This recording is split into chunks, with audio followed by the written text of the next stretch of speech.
मेरा objective resolution का ये टॉपिक है। अब ऑब्जेक्टिव रेजोल्यूशन का टॉपिक और आर्टिकल 2A दो अलग अलग चैप्टर्स में लिखे हुए थे, लेकिन सीन ये था कि जो आर्टिकल 2A था वो आर्टिकल 2A कॉन्स्टिट्यूशन का ऑब्जेक्टिव रेजोल्यूशन को ही एक्सप्लेन कर रहा था।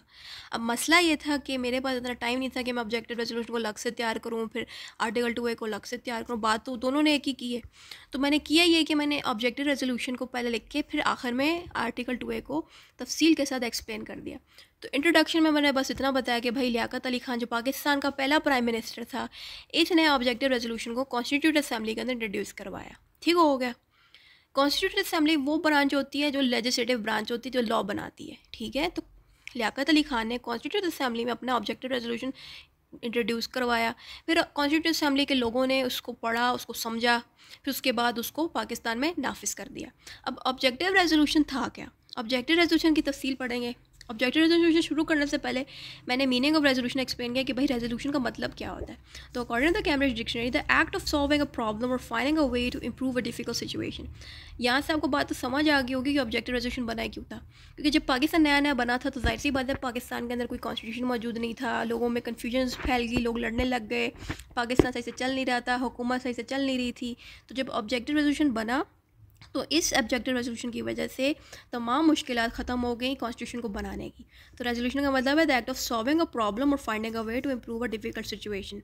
ये ऑब्जेक्टिव रेजोल्यूशन इसलिए था क्योंकि ये प्रॉब्लम से निकालने के लिए एक तरीका था। ठीक है। उसके अलावा डेफिनेशन ऑफ कॉन्स्टिट्यूशन, ये जो डेफिनेशन है कॉन्स्टिट्यूशन है, ये कॉन्स्टिट्यूशन के तमाम क्वेश्चन के साथ आप लिख सकते हो। ठीक है।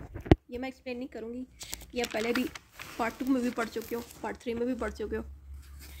जो काम की बात है मैं वही एक्सप्लेन करूँगी। मीनिंग ऑफ ऑब्जेक्टिव, पीछे हमने क्या पढ़ा था? रेजोल्यूशन। इसमें ऑब्जेक्टिव की मीनिंग है according to the Cambridge dictionary something that you plan to do so. अब ऑब्जेक्टिव का मतलब है कि कोई टारगेट सेट किया है। अब सीन ये था कि रेजोल्यूशन का मतलब है कि किसी मसले को हल करना, किसी प्रॉब्लम को ठीक करना, और ऑब्जेक्टिव का मतलब है कि कोई प्लान बनाना, किसी प्लान को अचीव करना। अब सीन ये था ऑब्जेक्टिव रेजोल्यूशन कंबाइन में, इसका मतलब ही यही है कि किसी मसले को ठीक करना और कोई प्लान बना के ठीक करना। ठीक हो गया? समझ आ गई? उसके बाद ऑब्जेक्टिव रेजोल्यूशन रेलेवेंट केसेस। अब ऑब्जेक्टिव रेजोल्यूशन के बारे में जो केसेस हुए थे पाकिस्तान के अंदर, उन केसेस के अंदर ऑब्जेक्टिव रेजोल्यूशन का जिक्र किया गया।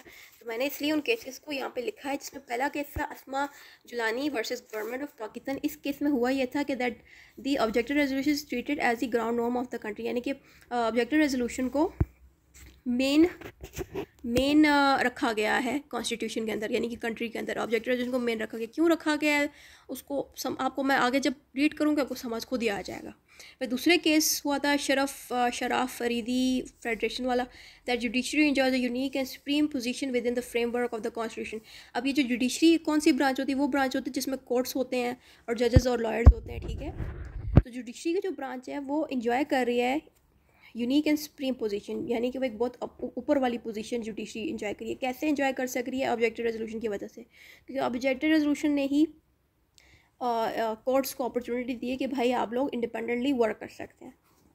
फिर दूसरा केस था सकीना बीबी का। ठीक है। इसमें उन्होंने कहा था objective resolution has become huge part of the constitution in article 2A, यानी कि जो आर्टिकल 2A के अंदर ऑब्जेक्टिव रेजोल्यूशन को एक बहुत ज़रूरी इंपॉर्टेंस दी गई है। बस सिंपल सी बात लिखी हुई, इतना बताने की ज़रूरत नहीं। फिर procedure of adopting objective resolution, अब ये भी वही पिछली बात लिखी है कि भाई लियाकत अली खान ने कॉन्स्टिट्यूंट असेंबली के अंदर ऑब्जेक्टिव रेजोल्यूशन को इंट्रोड्यूस करवाया। फिर जैसे ऑब्जेक्टिव रेजोल्यूशन को कॉन्स्टिट्यूंट असेंबली के अंदर इंट्रोड्यूस करवाया तो फिर कॉन्स्टिट्यूशन असेंबली ने डिबेट किया इस रेजोल्यूशन के ऊपर तकरीबन 5 सीजन्स के अंदर, यानी कि 5 सीजन्स के अंदर लगातार 5 दफ़ा बहुत सारे लोग आगे बैठे, फिर उन्होंने फिर इस कॉन्स्टिट्यूशन पे बार बार डिस्कस किया। फिर जब कंफर्म हो गया फिर इसको पास कर दिया।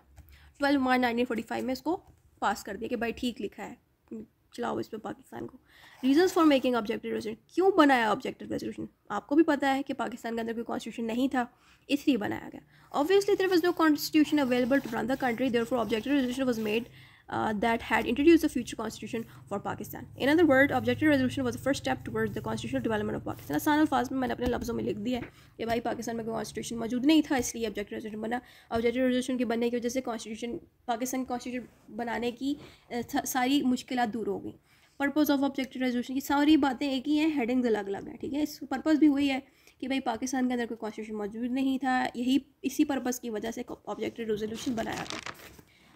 ऑब्जेक्टिव रेजोल्यूशन का मतलब ये है कि भाई कोई टास्क सेट किया जाए किसी मसले को हल करने के लिए, यानी कि ऑब्जेक्टिव रेजोल्यूशन के अंदर ऐसे टास्क लिखे गए थे कि भाई पाकिस्तान को किस तरह चलना चाहिए, वो टास्क ऑब्जेक्टिव रेजोल्यूशन में लिखे गए थे। उसके बाद background of the objective resolution आए, जिसमें वही बात लिखी कि भाई ऑब्जेक्टिव रेजोल्यूशन क्यों बना। तो the Government of India Act 1935 was adopted as interim constitution. अब जब पाकिस्तान बन गया तो ऑब्वियसली पाकिस्तान के अंदर तो कोई कॉन्स्टिट्यूशन नहीं था, तो पाकिस्तान का जो कंट्री थी, पाकिस्तान की जो कंट्री है वो गवर्नमेंट ऑफ इंडिया एक्ट 1935 के अकॉर्डिंग चल रहा था। गवर्नमेंट ऑफ इंडिया एक्ट एक तरह से कॉन्स्टिट्यूशन ही था पाकिस्तान का, लेकिन ज़ाहिर बात है इसको तो वो रख नहीं सकते थे ना, पाकिस्तान तो अपना ही कॉन्स्टिट्यूशन बनाया गया, लेकिन शुरू में गवर्नमेंट ऑफ इंडिया एक्ट ही पाकिस्तान का कॉन्स्टिट्यूशन का रोल अदा करा था। लेकिन ये आर्जी था, ठीक है, पक्का नहीं था, ये आर्जी तौर पे वर्क करा था।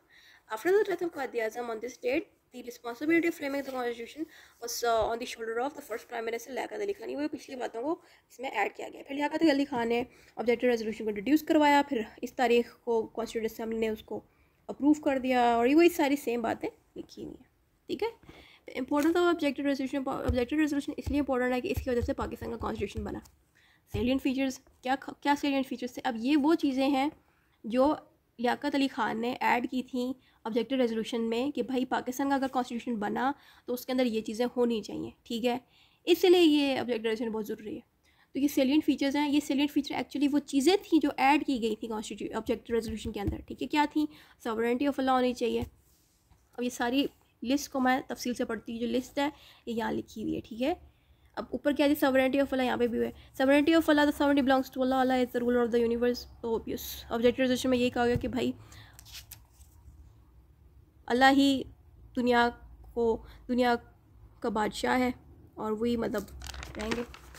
उसके बाद एडिंग इस्लामिक प्रिंसिपल्स, इसमें यही है कि भाई जो पाकिस्तान है वो इस्लामिक प्रिंसिपल्स के अकॉर्डिंग चलेगा, यानी कि हर चीज़ पाकिस्तान के अंदर ऐसी होगी जो इस्लाम के अकॉर्डिंग होगी, यानी कि फंक्शंस जितने भी होंगे इस्लाम के अकॉर्डिंग होने चाहिए, मस्जिदें बननी चाहिए। उसके अलावा Islamic way of life, like जो पाकिस्तान की जो कंट्री है उसमें सारे लोग इस्लाम के मुताबिक ज़िंदगी गुजारेंगे। ये चीज़ें ऑब्जेक्टिव रेजोल्यूशन में लिखी थी।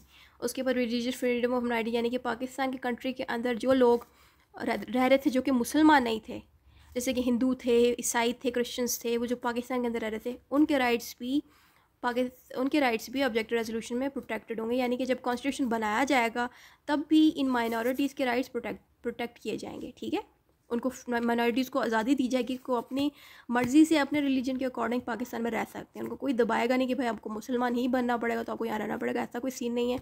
उन लोगों को भी आज़ादी है कि वो पाकिस्तान में फ्रीली और सिक्योरिटी के साथ रह सकते हैं, अपने रिलीजन पे वर्क कर सकते हैं। ये चीज़ें ऑब्जेक्टिव रेजोल्यूशन ने बताई थी कि कॉन्स्टिट्यूशन में ये चीज़ें होनी चाहिए। उसके अलावा फेडरल फॉर्म ऑफ गवर्नमेंट होनी चाहिए पाकिस्तान के अंदर। फेडरल फॉर्म ऑफ वो गवर्नमेंट होती है जिसमें जो हेड होते हैं ना, जो कुर्सियों पे बैठे होते हैं, जैसे कि प्राइम मिनिस्टर जो हेड है पाकिस्तान का, या जो भी बड़ी अदारे भी लोग बैठे होते हैं, तो वो किस तरह बैठते हैं कि हम उनको वोट देते हैं। तो वो voting system federal form of government की वजह से होता है, यानी कि फेडरल फॉर्म ऑफ गवर्नमेंट होगी तो पाकिस्तान के अंदर वोटिंग सिस्टम होगा, ठीक है। तो ये चीज़ बताई कि थी ऑब्जेक्टिव रेजोल्यूशन में कि भाई पाकिस्तान के अंदर फेडरल फॉर्म ऑफ गवर्नमेंट भी होनी चाहिए। उसके अलावा पाकिस्तान के कॉन्स्टिट्यूशन के अंदर लोगों के फंडामेंटल राइट्स भी प्रोटेक्ट होने चाहिए। और पाकिस्तान की गवर्नमेंट के अंदर इंडिया की जुडिशरी जो है ना पाकिस्तान की, वो इंडिपेंडेंट होनी चाहिए। जुडिशरी वही ब्रांच होती है जिसमें जजेस बैठे होते हैं और लॉयर्स वगैरह होते हैं। तो ऑब्जेक्टिव रेजोल्यूशन ने यही कहा कि भाई जुडिशरी की ब्रांच इंडिपेंडेंट होनी चाहिए। पहले भी मैं बता चुकी थी डिफेंस ऑफ पाकिस्तान, यानी कि पाकिस्तान को प्रॉपर्ली डिफेंस किया जाएगा। आर्मी अच्छी होनी चाहिए, ठीक है, ताकि लोग सिक्योरिटी के साथ रह सकें। जो पाकिस्तान के बैकग्राउंड एरियाज़ थे वो डेवलप होने चाहिए, उनको डेवलप करना चाहिए, ठीक है।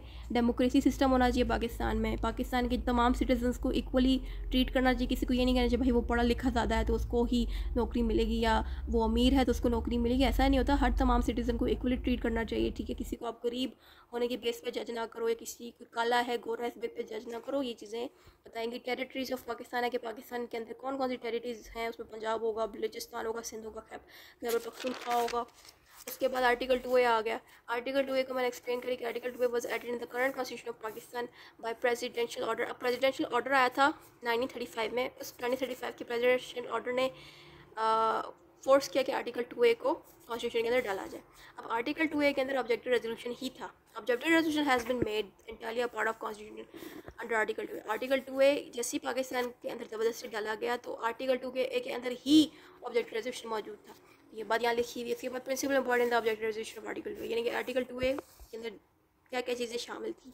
और वो सारी चीज़ें ज़ाहिर बात है ऑब्जेक्टिव रेजोल्यूशन के बारे में ही शामिल थी, यानी कि फॉलोइंग अदर प्रिंसिपल इंपॉर्टेंट थे objective resolution are independence of judiciary, यानी कि जुडिशरी इंडिपेंडेंट होनी चाहिए, इक्वलिटी बिफोर लॉ, यानी कि तमाम लोगों को इक्वल ट्रीट करना चाहिए, important rule of Islamic law, यानी कि इस्लाम के मुताबिक पाकिस्तान को चलना चाहिए, और जो भी लॉज बनाए जाएंगे पाकिस्तान के अंदर वो लॉज कुरान और सुन्ना के ख़िलाफ़ नहीं होनी चाहिए। अगर वो लॉज कुरान और सुन्ना के ख़िलाफ़ होए तो उन लॉज को कैंसिल कर दिया जाएगा। ये बात आर्टिकल 2A में लिखी गई है। इसके अलावा काउंसिल ऑफ इस्लामिक आइडियोलॉजी, अब काउंसिल ऑफ इस्लामिक आइडियोलॉजी एक डिपार्टमेंट है जो लॉज को चेक करती है कि भाई क्या ये लॉज इस्लाम के अकॉर्डिंग हैं कि नहीं, लेकिन ये काउंसिल ऑफ इस्लामिक आइडियोलॉजी फ़ैसला नहीं सुनाती, ये सिर्फ लॉज के बारे में बताती है कि भाई ये इस्लाम के अकॉर्डिंग चल रहे हैं, कुरान और सुन्ना के अकॉर्डिंग है कि नहीं। फिर ये फ़ैसला जाके एक कॉन्स्टिट्यूट असम्बली की ब्रांच को देती है, यानी कि जो वो नहीं है लेजिस्लेटिव ब्रांच, ये council of Islamic ideology legislative branch को एक मैसेज देती है कि भाई ये जो लॉ है ये इस्लामिक के अकॉर्डिंग है कि नहीं। फिर वो जो लेजिस्लेटिव ब्रांच है वो लेजिस्लेटिव ब्रांच फ़ैसला देती है। इनके पास फ़ैसला देने की पावर नहीं होती, ये सिर्फ़ और सिर्फ ये बताते हैं कि भाई जो लॉ बना हुआ है वो इस्लाम के अकॉर्डिंग है कि नहीं। ये 3 चीज़ें आपको आर्टिकल 2A में लिखी मिलेंगी, ये सारी चीज़ें इसमें लिखी हुई, बस इतना ही था।